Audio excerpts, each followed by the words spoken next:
श्री शिवाय नमस्तुभ्यम। हम सबको पता है कि आज है 23 जुलाई यानी कि सावन शिवरात्रि का बहुत ही पावन सा दिन। सावन की शिवरात्रि तो अपने आप में बहुत खास बहुत विशेष होती है, लेकिन उसको और भी खास बना दिया हम सभी के पूज्य गुरु जी ने ऑनलाइन पूजन करा के।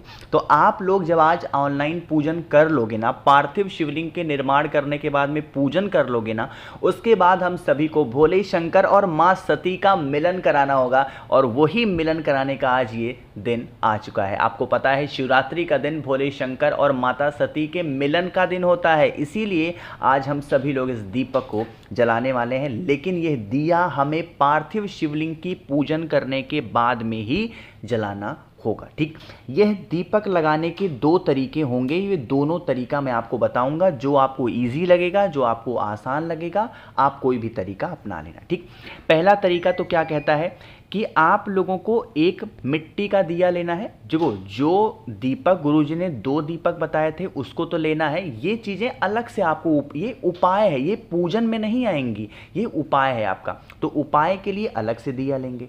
आपको क्या करना है, इस दीपक के अंदर भाई घी डालना है। घी के अलावा आपको कुछ और इस्तेमाल नहीं करना है, ठीक है ना, क्योंकि विशेष दिन पे कर रहे हैं। घी डाल दिया। हम कराने क्या वाले हैं, शिव पार्वती का मिलन कराने वाले हैं। अरे कराओगे ना, तो जब मिलन कराना होता है तो 2 लोगों का मिलन कैसे होगा, जब उनको एक कर दोगे। तो यहां पर हम एक करेंगे। कैसे एक करोगे, आप लोगों को सबसे पहला काम करना है, इस प्रकार से एक लंबी बत्ती लगानी है। जब मिलन हम करा रहे हैं तो एक लंबी बत्ती लगा दिया। ये लंबी बत्ती किसके लिए है, हमेशा लंबी बत्ती माँ सती के लिए लगाते हैं, माँ पार्वती की लगाते हैं, पता है आपको।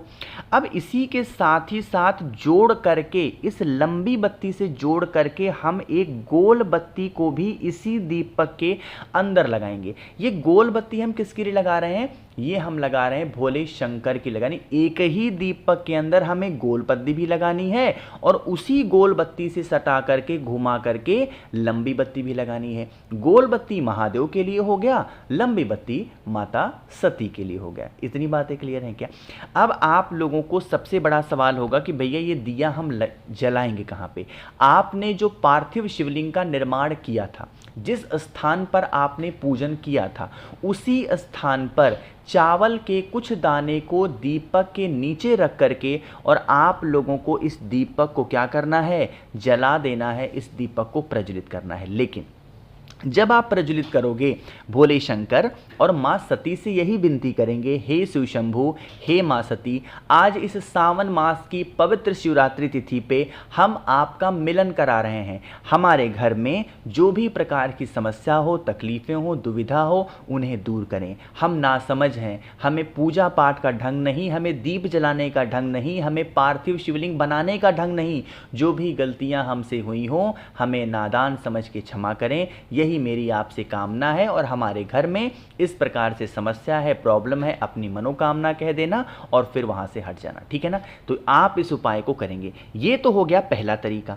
अब अगर मान लो ये वीडियो आप लेट में देख रहे हो, आपने पार्थिव शिवलिंग का विसर्जन कर दिया है, तब क्या करोगे, तो अब यहां पर आप लोगों को 2 दिए लगाने हैं। 2 दिया कैसे लगाओगे, सबसे पहले दीपक में आपको गोल बत्ती लगानी है और दूसरे दीपक में लंबी बत्ती लगानी है। जो दिया गोल बत्ती का था उसे आप लोगों को महादेव के शिवलिंग के पास में जला देना है। दोबारा बोल रहा हूँ, जो दिया गोल बत्ती का था उसे भोले शंकर के शिवलिंग के पास जला देना और जो लंबी बत्ती का दिया था उसे बेल पेड़ के नीचे लगा देना, ठीक है। लेकिन दोनों दीपक में क्या डालोगे, घी ही डाल करके दिया लगाएंगे। तो जो नियम आपको पता हो, जो नियम आपको अच्छे लगते हो, आसान लगते हो, आप इस उपाय को कर लेंगे, ठीक है ना।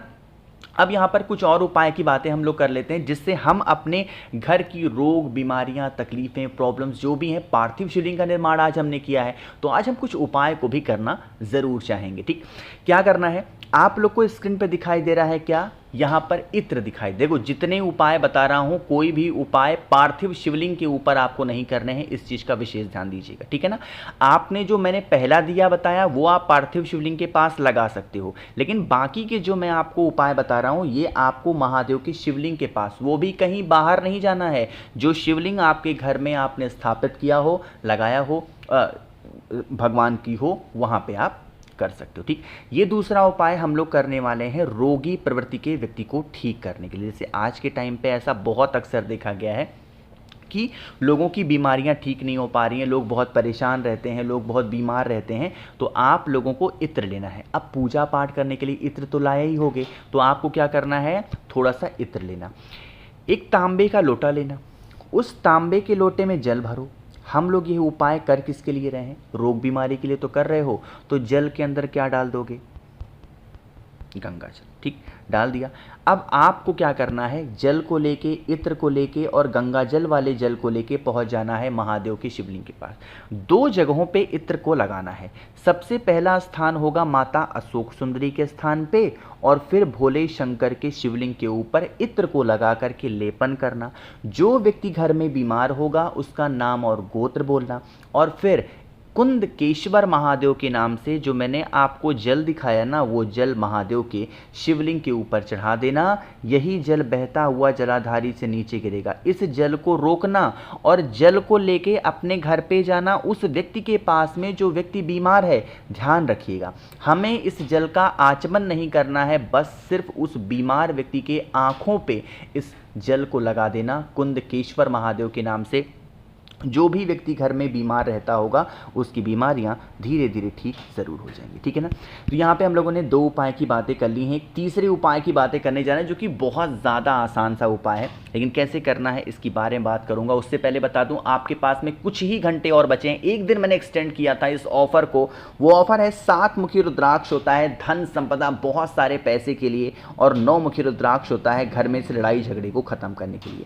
इनमें से कोई एक रुद्राक्ष या दोनों या एक मुखी से लेकर 14 मुखी तक कोई भी रुद्राक्ष आप मुझसे लेते हो या खरीदते हो, इसके साथ में आपको बहुत सारी चीजें फ्री दे रहा हूं। सबसे पहले स्क्रीन पे आप लोग को रुद्राक्ष का फल दिखाई दे रहा है, जो कि ये मैं आपको बिल्कुल मुफ्त दूंगा। इसके अंदर से एक मुखी से लेकर 21 मुखी तक कोई भी रुद्राक्ष निकल सकता है, आपकी किस्मत के ऊपर है, तो ये फ्री मिल रहा है। साथ ही साथ एक महादेव का शिवलिंग भी आपको मैं फ्री देने वाला हूं, जो पानी से जलने वाला शिवलिंग है। जैसे ही जल चढ़ाओगे इनमें से एक लाइट जलेगी जिसका दृश्य बड़ा ही मनोरम सुंदर होता है, ये मैं आपको बिल्कुल फ्री देने वाला हूं। इसके साथ आपको 5 मुखी रुद्राक्ष फ्री मिलेगा, 3 मुखी रुद्राक्ष फ्री मिलने वाला है। रुद्राक्ष की माला अच्छी क्वालिटी की आपको फ्री में मिलेगी, प्लस आपको मैं देने वाला हूं 50 ग्राम भस्म, जो कि मैंने अपने हाथों से बनाई है बेल की छाल से, और एक नई चीज़ मैंने ऐड कर रखी है, और वो चीज़ है 4 स्टिकर श्री शिवाय नमस्तुभ्यम के। तो इन सभी चीज़ों का लाभ उठाना है तो जल्दी से आप मुझे करिए व्हाट्सएप पे मैसेज 9005643345 मेरा व्हाट्सएप नंबर है। कैश ऑन डिलीवरी की सुविधा मैंने उपलब्ध करा रखी है, जल्दी से मैसेज करेंगे और ऑफर का लाभ उठाएंगे। ठीक, अब बातें करते हैं इस उपाय की। यहां पर स्क्रीन पे आप लोग को दिखाई दे रहा होगा एक पीला चंदन। तो आपकी कोई ऐसी इच्छा हो ना तो थोड़ा सा पीला चंदन ले लो और एक बेलपत्र ले लो। बेलपत्र पर हमें 7 बिंदियां लगानी है। कितनी लगाओगे? 7। कैसे लगानी है समझो। देखो, आपको लगानी है ऐसे लाइन से, सिर्फ बड़े वाले पत्ते पे लगानी है, नीचे के छोटे पत्तों पे कुछ नहीं करना है। ठीक, ऐसे 7 बिंदियां बेल पत्र के बड़े वाले पत्ते पे आपको लगानी है। इस बेल पत्र को उठाना, तांबे के लोटे में जल भरना, पहुंचना महादेव के शिवलिंग के पास में। सबसे पहले जल चढ़ा देना महादेव के शिवलिंग के ऊपर। दूसरा काम करना है, जो आपके पास में बेल पत्र है 7 बिंदी लगी हुई, उसे डायरेक्ट महादेव के शिवलिंग के ऊपर जहां पर जल चढ़ाया आपने वहां पर समर्पित कर देना। चंपेश्वर महादेव, दोबारा बोल रहा हूं, चंपेश्वर महादेव का स्मरण करते हुए आपको क्या करना है, बेलपत्र को समर्पित करना, महादेव से विनती कर लेना, आपकी वो सारी इच्छाएं पूरी होंगी जिसके लिए आप परेशान हो। एक सबसे आखिरी और बहुत स्पेशल से उपाय की बात हम लोग करने जा रहे हैं, जो कि धन संपदा के लिए है। लेकिन उससे पहले जल्दी से करिए वीडियो को लाइक, जिसने अभी तक चैनल को सब्सक्राइब नहीं किया। मेरी आवाज़ आप पहली बार सुन रहे हैं, चैनल को ज़रूर सब्सक्राइब करेंगे, ठीक है ना। देखो, धन संपदा घर में नहीं आती है, उपाय करके थक चुके हो तो 7 मुखी रुद्राक्ष गले में धारण कर लो, और फिर भी कोई काम नहीं बन रहा तो 1 मुखी धारण कर लो। ठीक, देखो, सबसे पहला काम करना है, एक सिक्का ले लो और इस सिक्के के ऊपर एक मौली का धागा अपने पूरे घर में लपेट दो। अच्छे से घर में घूमते घूमते लपेटते चले जाओ। कुंदकेश्वर महादेव का ध्यान कर लेना। ठीक, लपेट दिया। अब ये नहीं सोचना कि 1 ही रुपए का सिक्का लेना, नहीं, आप 2 रुपए का ले सकते हो, 5 का, 10 का, 20 का, कोई भी ले लो। साथ ही साथ एक कमल गट्टा भी ले लेना। कमल गट्टे पे नहीं लपेटना है, सिर्फ सिक्के के ऊपर लपेटना है मौली धागे को, और आप इसे लेकर के अपने घर की अलमारी तिजोरी में कहीं पर भी साल भर रखा रहने देना। सावन की शिवरात्रि पे किया गया यह उपाय अगर आप अपने घर के अंदर कर लेते हैं तो साल भर कभी भी आपको धन संपदा की कमी नहीं होती है। ठीक, मैंने कोशिश की आप सभी को सब कुछ अच्छा बताने की। नंबर दोबारा नोट करेंगे 9005643345 मेरा व्हाट्सएप नंबर है। कैश ऑन डिलीवरी की सुविधा मैंने उपलब्ध कराई है। जल्दी से ऑफर का लाभ उठाएंगे और ऑर्डर प्लेस करेंगे। बाकी मेरे जितने भाई बहन आवाज़ पहली बार सुन रहे हैं, चैनल को ज़रूर सब्सक्राइब करिएगा और वीडियो को लाइक सभी को करना है। श्री शिवाय, नमस्तुभ्यम।